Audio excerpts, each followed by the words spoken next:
Radio Karoual, le journal. Présentation Joseph Ismaël Bationo. Mesdames, Messieurs, une fois de plus, merci pour la constante fidélité au programme de la 104.6 Radio Karoual. Bienvenue à ce rendez-vous des 17h.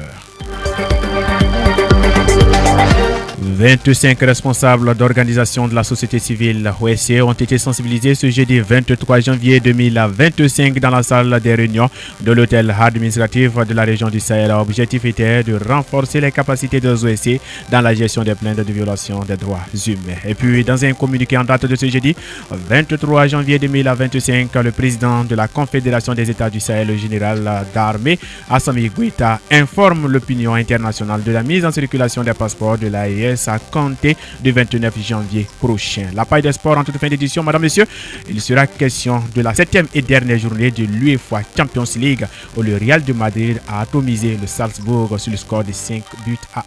Bienvenue à cette édition.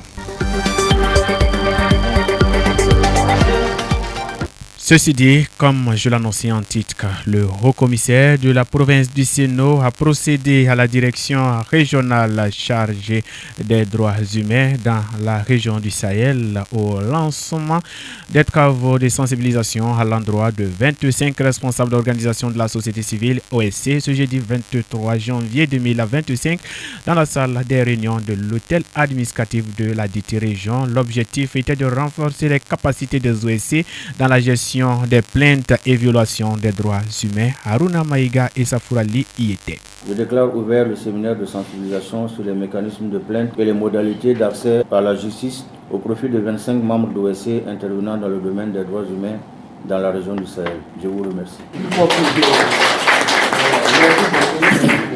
C'est par ces mots que le haut-commissaire de la province du Sénat, Émile Firmin-Bama, a ouvert le séminaire de sensibilisation de 48 heures dont l'objectif est d'outiller ces personnes sur les modalités d'accès à la justice, selon le directeur régional chargé des droits humains au Sahel, Ali Maïga, par ailleurs communicateur du jour. L'objectif est de faire en sorte que ces membres-là puissent connaître d'abord les modalités d'accès à la justice et de pouvoir les utiliser dans le cadre de leur mission. Voilà, parce que nous savons que ce sont des organisations de défense des droits humains et il va de soi qu'ils aident des compétences, des capacités en matière d'accès à la justice. Ce séminaire vient à point nommé, nous confie le haut-commissaire de la province du Sénat, Émile Firmin-Bama. C'est une impression de satisfaction, en ce sens qu'on sait que beaucoup de droits humains sont violés. Beaucoup aussi des membres des organisations de la société civile intervenant dans ce domaine de protection des droits humains ne sont pas outillés pour savoir les différents mécanismes de saisine de la justice afin de permettre aux gens qui subissent ces violations-là de demander réparation. 4 modules seront dispensés aux participants, à entendre Adi Maïga, chargé des droits humains au Sahel. Les modules vont porter essentiellement sur les mécanismes internationaux de protection des droits humains, sur les modalités d'accès à la justice au niveau du Burkina Faso, sur le mécanisme de l'assistance judiciaire et enfin sur le rôle de ces acteurs-là, la mise en œuvre de ces mécanismes. Après la première communication, Issouf Diallo, assistant projet au Centre de bonne gouvernance au Sahel, CGS, dit retenir beaucoup, mais attend aussi des autres communications. Nous avons parlé beaucoup des mécanismes internationaux et au niveau international de manière générale et au niveau de l'Afrique aussi, en matière de droits humains. Concernant les autres, je dirais que j'aimerais en savoir beaucoup plus sur et l'apport qu'ils auront mené au niveau des justificatifs en matière de droits humains, tout ça dans le but de promouvoir les droits humains au niveau local. Ce séminaire permettra aux responsables des organisations de la société civile de mieux comprendre et répondre aux enjeux liés à la question d'attente et violation des droits humains dans la région du Sahel. Mesdames, Messieurs, après les droits humains, parlons à présent de santé. La campagne de sensibilisation contre la fièvre typhoïde qui devait débuter ce jeudi 23 janvier a été effective dans plusieurs endroits de la ville de Dori. Nos équipes ont sillonné certains sites et ont pu constater l'effectivité de cette campagne dans les écoles secteur 5 et D de Dori, élément signé Diakondi Tendano. 9h23, nous arrivons à l'école secteur 5 de Douri. En file indienne, les élèves sont alignés. Ce sont d'abord les élèves du cours préparatoire CP1, CP2 qui passent à la vaccination selon l'organisation de l'école. Le directeur Ali Maïga. On a organisé les élèves d'ailleurs comme les parents étaient au courant.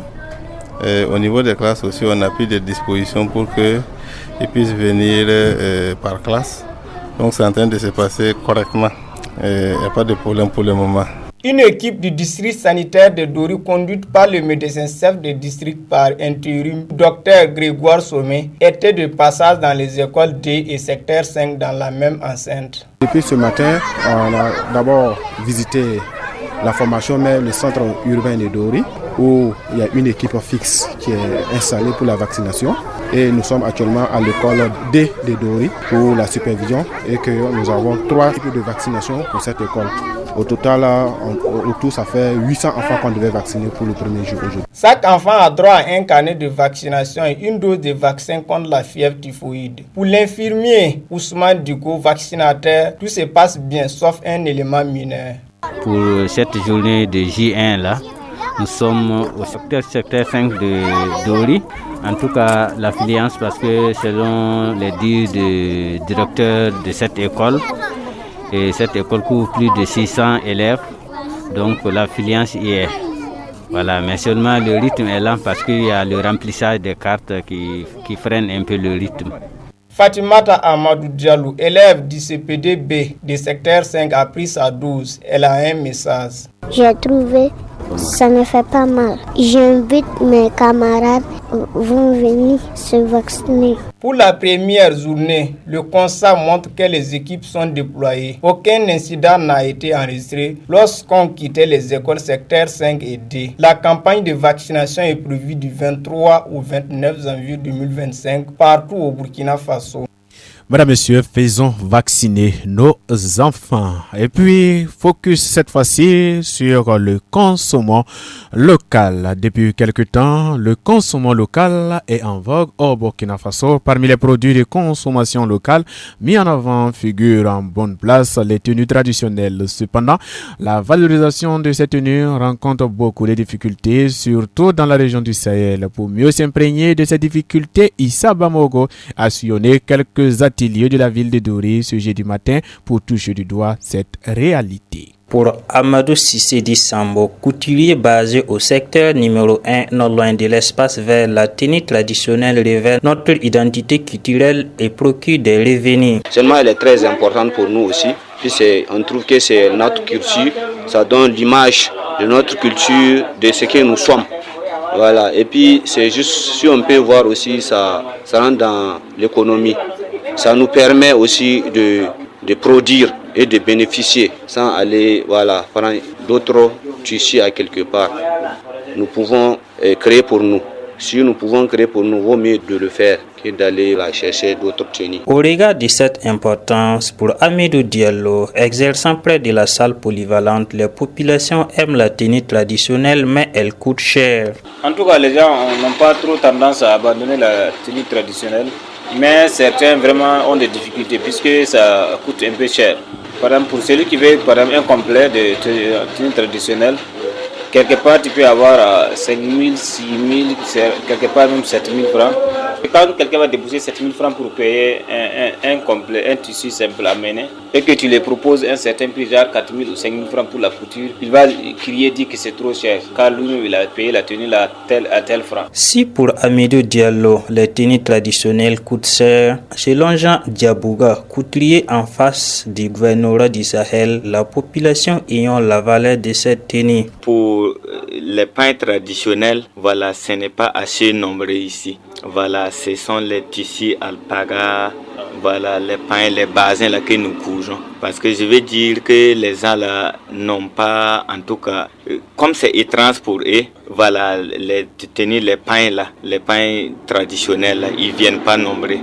Voilà, c'est de temps en temps des gens seulement qui viennent ici, ils font des vestes et puis en tout cas des modèles congolais. Afin de rendre accessibles les tenues traditionnelles, Amidou Diallo lance cet appel à l'endroit des autorités. J'ai appelé aux autorités, c'est vraiment de voir le prix.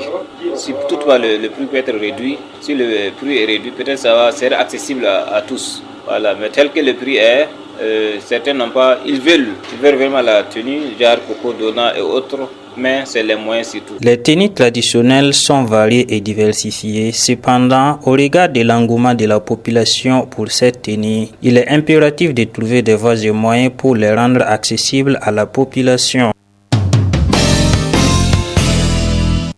Conseil des ministres à présent, le président du Faso, le capitaine Ibrahim Traoré, a présidé hier, mercredi 22 janvier 2025, le Conseil des ministres au cours duquel plusieurs dossiers ont été examinés, dont une demande d'autorisation de recrutement d'agents sur concours direct de l'année 2025, un projet de loi modifiant la loi 015 du 2 mai 2019 portant organisation judiciaire au Burkina Faso, la création de chambres criminelles et des tribunaux, j'y arrive, de travaux dans tous les 27 tribunaux de grande instance en abrégé TGI du pays et l'institution. Le compte rendu est signé Fatimata Diko. Les réformes pour accélérer le cours de la justice, voilà l'un des points examinés lors de ce Conseil des ministres. Un projet de loi a été adopté à cet effet. Parmi les innovations contenues dans le projet de loi, il y a la création des chambres criminelles selon le ministre en charge de la justice, Maître Rodrigue Bayala. Dorénavant, avec ce projet de loi modificatif, l'instruction n'est plus obligatoire tel que cela a été prévu dans le Code de procédure pénale. Il s'agit de créer des chambres criminelles au niveau des tribunaux de grande instance, comme il n'y aura plus d'instruction obligatoire, même en matière de crimes, pour que les crimes flagrants puissent être jugés immédiatement. L'autre innovation de la réforme, ce sont des tribunaux de travail dans les 27 tribunaux de grandes instances du Burkina. Deuxième innovation, c'est la création du tribunal de travail au niveau des tribunaux de grande instance de notre pays. Nous en avions 3. Un tribunal de travail à Ouaga, un tribunal de travail à Koudougou, un tribunal de travail à Bobo-Dioulasso. L'année passée, nous avons pu rendre fonctionnel un tribunal de travail à Fada, mais cela n'est pas suffisant. Cela voudrait dire qu'un employé qui a un problème de travail, de licenciement par exemple, avec son employeur et qui se trouve à Dori, devra se déplacer à Ouagadougou pour avoir accès à la justice, pour que ses droits soient reconnus. Alors, cette loi contient une innovation qui permet d'instituer un tribunal de travail au sein de chaque tribunal de grande instance. Le Conseil a aussi décidé du recrutement sur concours de 11 404 postes en 2025. Un recrutement qui vise à remplir des objectifs pour le ministre en charge de la fonction publique, Mathias Traoré. L'adoption de ce rapport permet à mon département d'organiser les concours professionnels et directs au titre de l'année 2025 pour couvrir le déficit des ressources humaines à combler et doter les nouvelles créations de structures publiques, plus particulièrement la création de structures et d'organes pour la mise en œuvre des initiatives présidentielles, l'offensive agricole pour l'autosuffisance alimentaire, la mise en service de l'hôpital de référence de Bobo-Dioulasso, la transformation du centre hospitalier régional de Manga en centre hospitalier universitaire et l'opérationnalisation de l'assurance maladie universelle. Dans ce Conseil des ministres, un décret vient rattacher la coopérative militaire et paramilitaire d'épargne et de crédit Comipec à la présidence du Faso. Elle représente un système de finances décentralisé fournissant des produits et des services financiers et non financiers complémentaires. Une autre décision pour conformité est l'approbation des statuts particuliers de l'Office national de la sécurité routière ONASER du fait de la suppression du ministère des Transports, de la mobilité urbaine et de la sécurité routière. Actualité AES à présent. Dans un communiqué en date de ce jeudi 23 janvier 2025, le président de la Confédération des États de l'Alliance des États du Sahel, en abrégé AES, le général d'armée Assimi Goïta, informe l'opinion internationale de la mise en circulation des passeports de l'AES à compter du 29 janvier prochain. Ismaël Confé pour le compte rendu.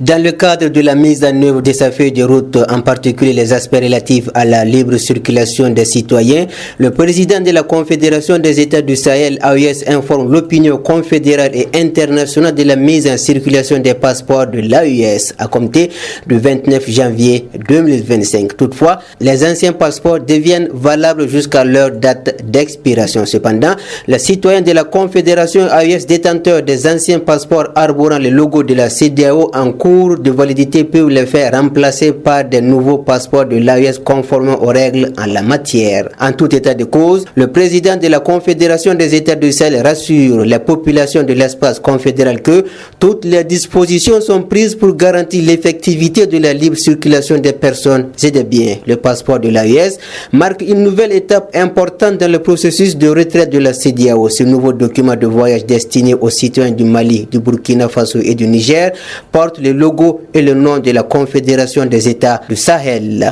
Foot, basket, handball, judo, cyclisme, le sport. La paille des sports, madame, messieurs, comme je l'annonçais en titre pour fermer cette édition, la Ligue des champions, le nouveau format, ne reçut pas au Grand d'Europe hier mercredi.